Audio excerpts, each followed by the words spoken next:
What piece of software audio plugin are we looking at today, Sean? That's a very odd way to put it. Yeah, but well, today, the words all came out in a funny order. they did. So, well, no, they're all in the right order. That's fine. It's yeah. Anyway, go on. Now, today we are looking at the Devious Machines X6. Well, let's find out if it's.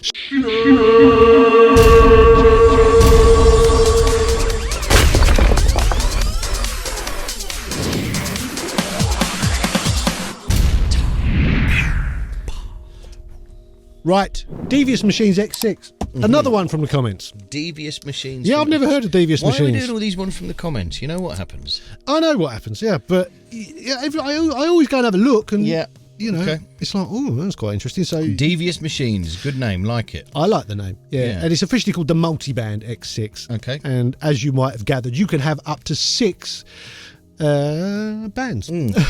Basically, you can see from the look at it, you were asking if it was tone boosters. Fair shout. It's got a similar look, hasn't it? Yeah. It's very clear, very colourful. You're not limited to 6 bands on the tone boosters, though, are you? You might be. It does. Yeah, at some point it runs out of bands. Right. It might be 6. I don't know what it is. Anyway, 6 is plenty for a multi-band compressor. You don't want to go above that anyway, generally. It's very, very cool to use. This is one of those where as soon as I started using it, I did go and fire up the tone boosters one, because I love that and I use it all the time. That is my multi-band of choice. I had to keep flipping between that and this, because this was like, oh, this is good. Is it? Yeah. I was really enjoying using it.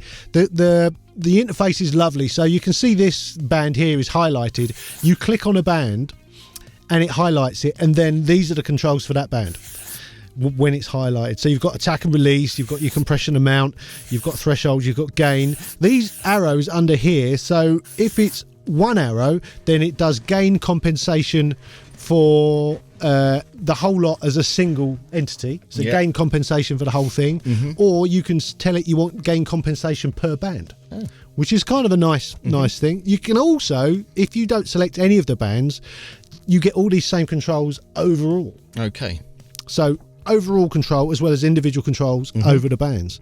It's very easy to set up the threshold. You just grab this bar, that is the threshold. I mean, obviously you can do it here or do it there. It's very, very easy. You can do it everywhere. You can do it everywhere. Easy to use, very good information coming off the display. You can see you can turn off or solo any of the bands. There's a lot of really good presets. What are the punch smooth? Okay, so these are the different kinds of compression you can have, again, per band. So select a band, you can have punchy compression, smooth compression, you can give it some real crunch, or you can expand instead of compress. There's also a bunch of other options. It will run in mid-side, which is great. It's got a pretty good side chain, so you can set up what is triggering each band. You can flip it into linear phase mode, you can set a look ahead, and obviously it has oversampling. So it's kind of got, it reminds me of the tone boosters in that it's got a lot. It does a bit of everything. It does a bit of everything, does it really well. I love that interface. It does look good, very clear. When it's all running and singing and dancing, it does look awesome. It's got an auto threshold, which is rare.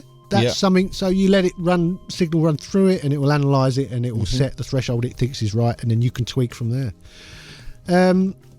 There's not much bad I can say about it, because it is a really nice sounding thing. The only thing I would say is that all of the presets, there's a lot, and you can, obviously they're completely dependent on what you're putting through it.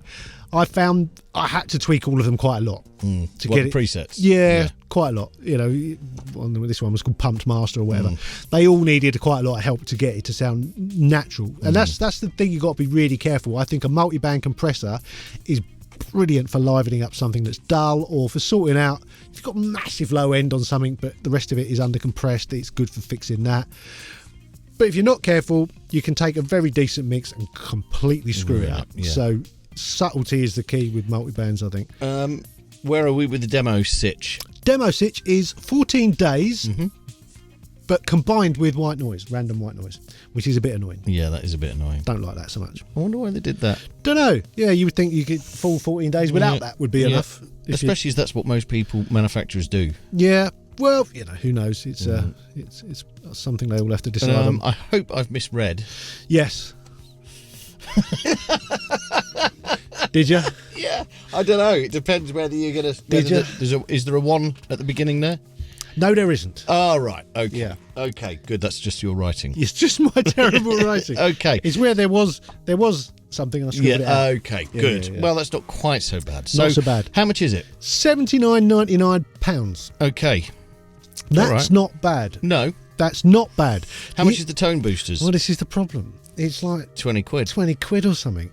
That's the only problem. In that this, I mean, it's not shit. It's really good. I haven't asked you yet. I know, officially, not yet. I'd go and have a look at it. I'd go and play with it. You might love it more than the Tone Boosters one. However, I think that the Tone Boosters one does everything this does. Maybe a little bit more. It's a quarter of the price. It's a quarter of the price, and you have to take that into account. Of course you do, yeah. You could buy 4 of the Tone Boosters plugins. Yeah. And yeah, you know. It's a problem for developers like this. This must have taken a lot of work, and they're suddenly going, oh, Jesus, someone's put one out. 20 quid. That's really almost the same thing for 20 quid. Well, what do you do? there you go. Very hard. Maybe go and get this and the Tone Boosters and compare the two. The Tone Boosters demo runs infinitely with no save, doesn't it? Yes. Yeah. Yep. So you don't even get white noise on the... No. I mean, we're starting to sound like Tone Boosters salesmen right now, but it's a hell of a good deal. Yeah. But this is a very, very good multi-band compressor, so I would look at it. So is the Devious Machines Multiband X6 shit? It is not shit. No, it's really good. It's really, really good. Its only problem is the competition. But I would go and have a look if you're in the band for a multi-band. If you're in the band. If you're in the market for a multi-band compressor, go and have a look. If you're a band for a multi-market compressor. Don't confuse my already confused brain. Before you do that, if you could like the video, that'd be ace. That would be very cool. Maybe you could subscribe to the channel or even become a channel member. We've got various social media listings. Studio Life 101 on Instagram, Patreon. Yep. We've got a plug-in top 5. We do. What else have we got? There's some courses, a bunch of other stuff. All the links are down there. So go and have a look. And if you like listening to us talk about random shit, as opposed to watching us review plugins, we have a new channel, which is called The Plan with Sean and Dan. There'll be a link to that down there. It's just a podcast, nothing to do with plugins. But if you like that, but you don't know what a plugin is or don't care what a plugin is, maybe that might be better for you. One show a week doing that. Yes. Good stuff. So, until next time, sayonara, suckers. Adios.